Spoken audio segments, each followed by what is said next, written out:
Mais de 73 mil pessoas recebem o diagnóstico de câncer de mama por ano no Brasil. Os dados foram divulgados pelo Instituto Nacional de Câncer, o INCA, em um relatório divulgado esse mês. Os dados indicam que o câncer de mama é o segundo tipo mais frequente entre as mulheres no país, atrás apenas do câncer de pele, não melanoma. Além disso, é a principal causa de mortalidade feminina no país em decorrência de câncer. O relatório aponta que a região sudeste tem a maior incidência da doença. A pesquisa também mostra um dado positivo. Entre 2000 e 2023, houve redução proporcional na mortalidade por câncer de mama na população feminina de 40 a 49 anos. Apesar disso, quando se trata da mamografia, o cenário ainda está longe do ideal. Um levantamento do panorama do câncer de mama, baseado no Sistema Único de Saúde, indica que a cobertura do exame no país atingiu a média de 24% no ano de 2024. O número está bem abaixo da recomendação da Organização Mundial da Saúde, que é de 70%. E é sobre este assunto, sobre câncer de mama, que eu vou conversar agora com o Dr. Augusto Tufi Hassan, presidente da Sociedade Brasileira de Mastologia. Olá, doutor Augusto, seja muito bem-vindo aqui ao Hora News. Boa tarde, Daísa. É um prazer estar com vocês, tentando dar as melhores informações possíveis em relação ao câncer de mama. Informação Estou à sua disposição. Muito obrigada, doutor. Informação é tudo, ainda mais quando se trata, não é mesmo, de um cuidado, câncer de mama, prevenção. Vamos falar um pouquinho sobre todos esses números que nós informamos agora. Mas eu quero começar a entrevista, doutor Augusto, perguntando para o senhor que nesta segunda-feira, o primeiro lote de um medicamento inédito, né, para tratar câncer, vai atender 100% da demanda no SUS. Que medicamento é esse? Não existia no Brasil esse medicamento? Olha, cada dia mais nós estamos evoluindo e estamos sendo ouvidos pelo SUS. Isso é muito importante, são drogas-alvos e que nós, hoje, procuramos fazer o tratamento para atingir essas pacientes de maneira bem objetiva com drogas-alvos. E isso o SUS tem realmente feito, tem nos ajudado muito, tem ouvido as sociedades, não só a Sociedade Brasileira de Mastologia, mas a Sociedade Brasileira de Oncologia Clínica, da ginecologia, e isso tem dado um alento, tem dado uma esperança maior, principalmente às pacientes do Sistema Único de Saúde. Entendi, doutor. Mas esse medicamento é uma medicação muito esperada pela população. Ela pode reduzir aí até em 50% a mortalidade das pacientes? Exatamente. Hoje, essas pacientes, o SUS, você não tinha direito a esse tipo de medicamento. Tá. E já na rede suplementar, ela já era usada, e isso agora vem a calhar, e isso vai beneficiar, nós vamos dar uma sobrevida maior a essas pacientes, quiçá curá-las de um câncer de mama. Por quê? Porque as autoridades, o Ministério da Saúde já enxerga isso com os olhos de querer realmente ajudar a mulher brasileira. Isso é muito importante para todos nós. Então, podemos dizer que é uma esperança, não é mesmo, para as mulheres que estão aí na luta, no tratamento. Esse medicamento, ele entra depois da quimioterapia? Exatamente, ou muitas vezes associado à quimioterapia. Tá. Mas eu tenho outra informação maravilhosa para dar para vocês. No mês de setembro, o Ministério da Saúde baixou uma portaria, através do nosso ministro Alexandre Padilha, autorizando e liberando as mamografias das mulheres pelo SUS a partir dos 40 anos de idade. Isso era uma luta nossa há mais de 25 anos, porque na suplementar, nos convênios, a gente já solicitava a mamografia a partir dos 40 anos de idade. E o SUS não, a partir só dos 50 a cada 2 anos. Mas a sensibilidade do Ministério da Saúde e um apelo às nossas sociedades, eles optaram também por, a partir de agora, a mamografia a partir dos 40 anos de idade. Para você ter uma ideia, 40% das pacientes portadoras de câncer de mama estão exatamente na faixa dos 40 aos 50 anos de idade. E essas pacientes estavam fora do rastreamento, estavam fora do diagnóstico, e isso veio ajudar bastante. E a sociedade brasileira, e principalmente as mulheres brasileiras, agradecem muito ao Ministério da Saúde por essa atitude tomada agora, que é uma reivindicação antiga nossa. Sem dúvida, é um avanço importante mesmo, doutor Augusto. Assim, então, as mulheres que tiveram casos na família, que tem aí, não é mesmo, na família, mãe, tia, avó, que tem a partir de 40 anos, vão poder, então, fazer a mamografia pelo SUS. Exatamente. Isso já está, já é uma portaria do Ministério, é uma luta nossa, tanto da Sociedade Brasileira de Mastologia, da Sociedade Brasileira de Radiologia, da FEBRASGO, que é a Federação Brasileira de Ginecologia e Obstetrícia, e o nosso apelo foi ouvido. Isso é muito importante, porque essa faixa de pacientes, em torno de 40%, agora vai ser absorvida.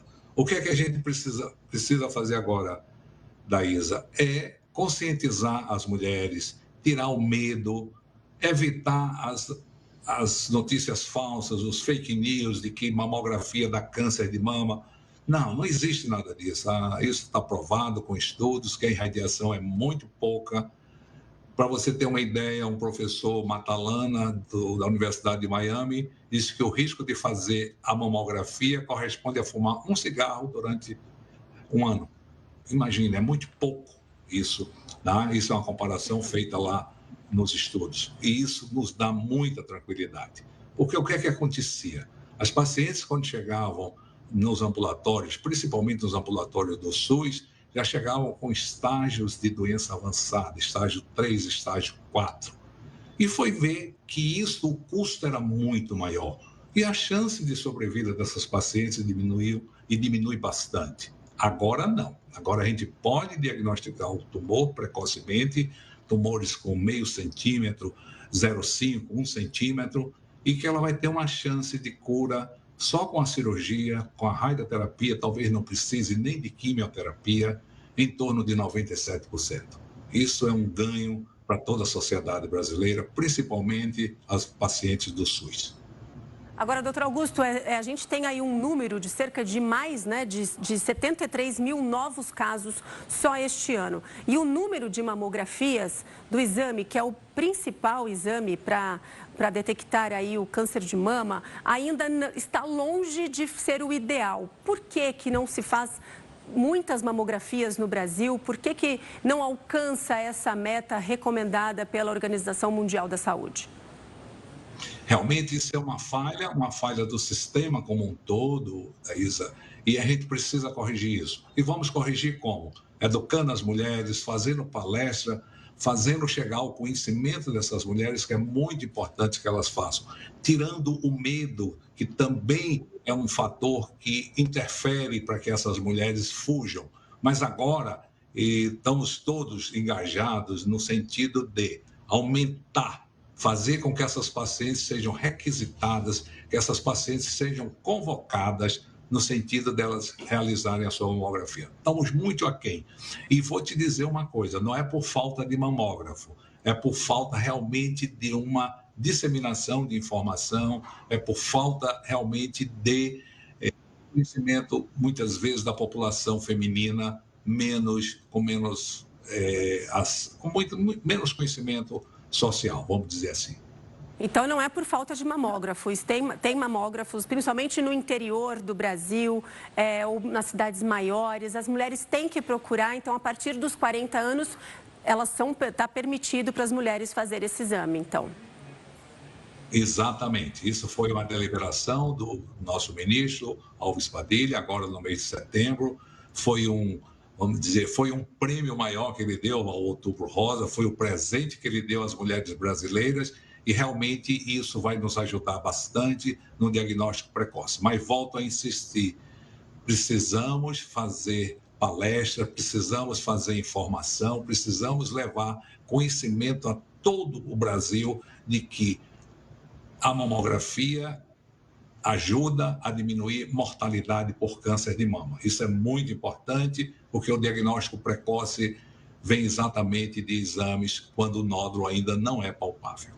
E, doutor Augusto, quais são os tipos de tratamento que são oferecidos pela rede pública? Cirurgias, quimioterapia, radioterapia, reconstrução de mama, tudo isso é oferecido? Depende do que a paciente precisa? Quais são esses tratamentos da rede pública? Isso. A gente tem que dar os parabéns ao nosso Sistema Único de Saúde, porque a paciente, entrando na rede, ela tem direito a todos os tratamentos. Ela tem direito, primeiro, ao diagnóstico, ao tratamento cirúrgico, ao tratamento quimioterápico, ao tratamento radioterápico.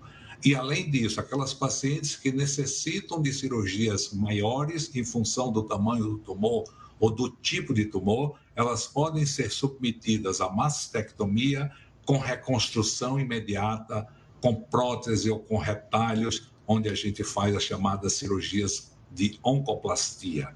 É a cirurgia oncológica associada à plástica, e isso todo o Sistema Único de Saúde permite, está liberado, e só depende mesmo dos nossos profissionais assumirem e realizar esse tratamento aos nossos pacientes.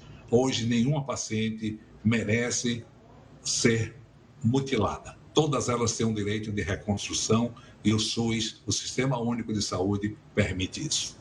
Doutor, vamos falar um pouquinho de prevenção. Quais são os sintomas do câncer de mama? A mulher precisa conhecer o próprio corpo?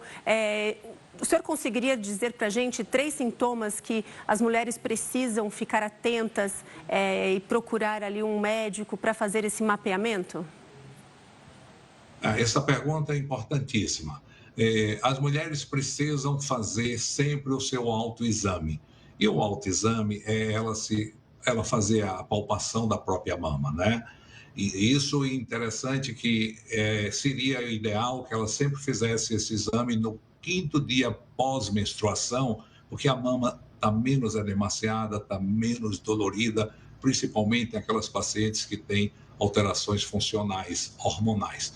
Ela, em posição deitada, pode levantar o braço e pôr debaixo do ombro, e com a outra mão ela fazer a palpação. Em ela notando algum nódulo, ela deve automaticamente procurar o seu médico, procurar um serviço público ou um serviço credenciado.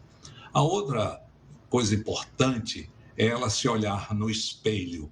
Por que no espelho? Porque você pode observar algum abaulamento, alguma retração do mamilo, no sentido de um pinçamento no sentido interno, puxando aquela pele, aquela papila, aquela areola para dentro, que nem sempre quer dizer que seja câncer, mas é um sinal indireto de que ali podemos ter alguma coisa.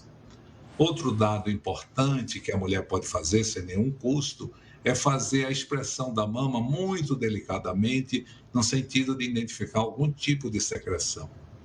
Principalmente, Daísa, aquelas secreções sanguíneas ou serossanguinolentas. Elas podem ser indicativas da presença de um tumor dentro do canal do leite.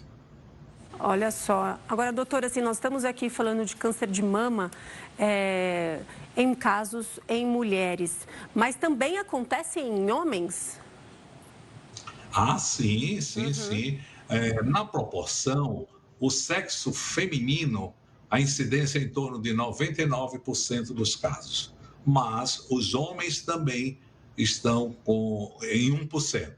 E agora temos aumentado um pouquinho isso em função dos trans, que são os homens que começam a utilizar muito hormônios para terem uma modificação do seu tecido mamário, e a gente começa a encontrar uma incidência maior de câncer de mama nesses pacientes que passam a utilizar hormônios em altas doses, no sentido de fazer um crescimento mamário acontecer.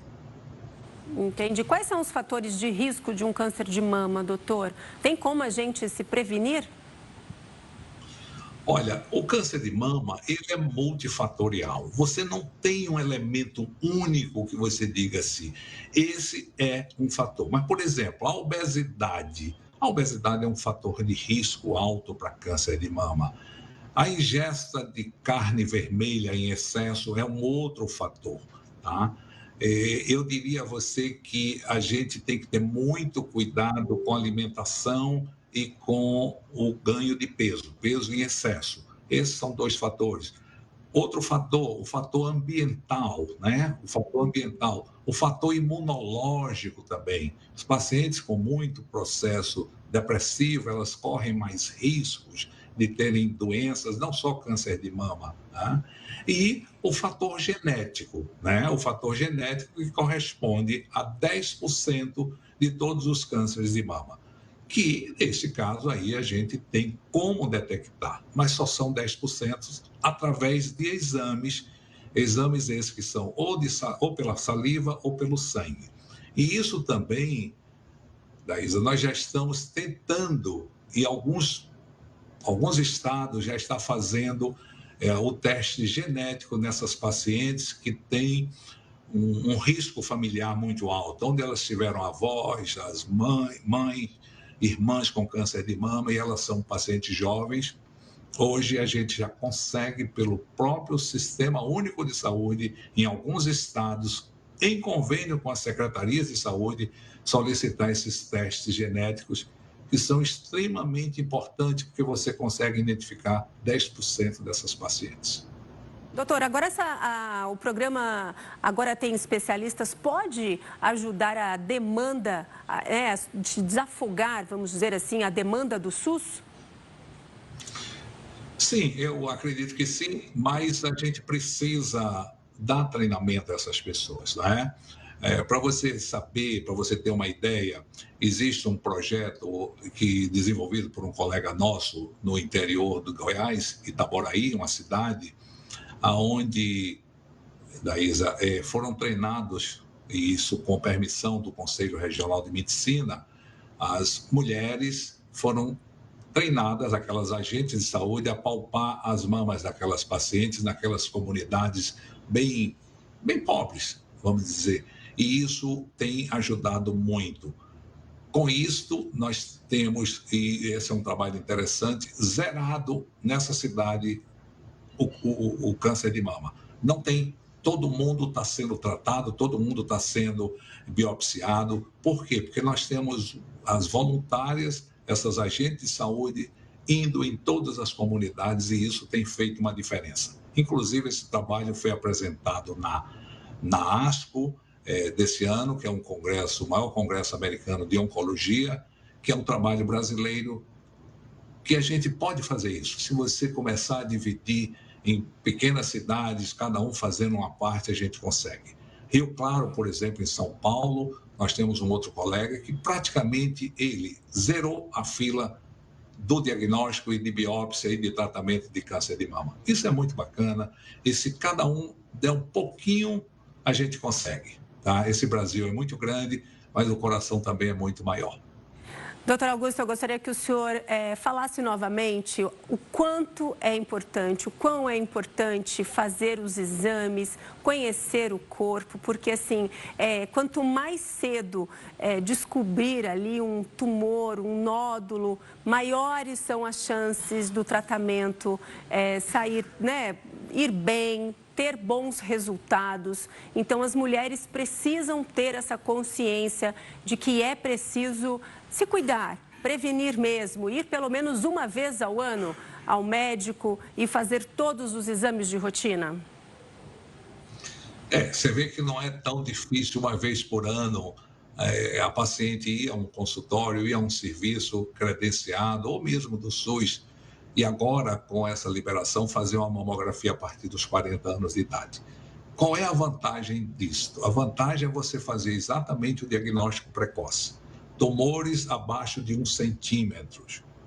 E isso, o que acontece? Quando você faz esse diagnóstico, tudo é mais fácil. A cirurgia é mais econômica, não precisa de mutilação. Muitas vezes, quando o tumor é muito pequenininho, não precisa de tratamento quimioterápico.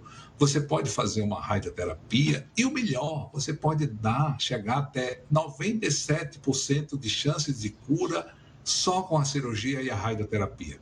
Pronto. Por quê? Porque você descobriu o minimal breast cancer, ou seja, o câncer mínimo da mama. E a gente só vai poder fazer isso através da propedêutica armada, como nós chamamos. E qual é a grande arma que nós temos hoje? Chama-se mamografia. A mamografia faz toda a diferença e nos países desenvolvidos ela tem diminuído a mortalidade de câncer de mama. E é isso que a gente gostaria de ter no Brasil, essa diminuição, porque nós temos em torno de quase 20 mil mortes por câncer de mama. A gente pode diminuir isso se a gente fizer diagnóstico precoce. E todas vocês têm que ficarem atentas, porque o câncer de mama, quando você consegue palpar, ele já está grande, ele já está com milhões e milhões e milhões de células. O ideal é encontrá-lo ainda minúsculo, ainda impalpável, no sentido de que a gente possa fazer realmente o diagnóstico precoce. Isso vai fazer toda a diferença na vida da mulher. E ela vai ter a vida saudável, normal, com tudo, Thaisa. É importante mesmo fazer todos os exames, doutor, como o senhor disse, tem chance de cura, mas também é uma doença muito perigosa. Como o senhor disse, em 2023, 20 mil mulheres perderam a vida por conta aí do câncer de mama. Então, é uma doença que mata, não é, doutor? Então, assim, é preciso ter consciência e cuidado. Perfeito. A gente pode diminuir essa mortalidade. Vamos educar. Vamos levar os programas de educação continuada. Vamos informar as nossas mulheres. Todas hoje, agora, têm chance de evitar uma cirurgia mutilante, de fazer o seu diagnóstico precoce. Isso é muito importante. Essa é uma briga da Sociedade Brasileira de Mastologia, junto com suas co-irmãs, porque isso melhora até o custo, Daísa, do Sistema Único de Saúde vai melhorar. Uma coisa é você fazer uma pequena cirurgia, uma radioterapia, outra coisa é você encontrar um tumor volumoso, inoperável, onde o paciente vai ter que fazer quimioterapia. São esquemas custosos, são caros, e o sistema não aguenta. Então, tudo é favorável a um diagnóstico precoce, a mamografia sendo realizada a partir dos 40 anos de idade anualmente, e esse diagnóstico, com certeza, salva vidas. Excelente, eu conversei com Augusto Tufi Hassan, presidente da Sociedade Brasileira de Mastologia. Doutor, muito obrigada por todas as suas informações aqui para a gente do Hora News. Muito obrigado a vocês pela oportunidade, estamos às ordens. Volte sempre, obrigada.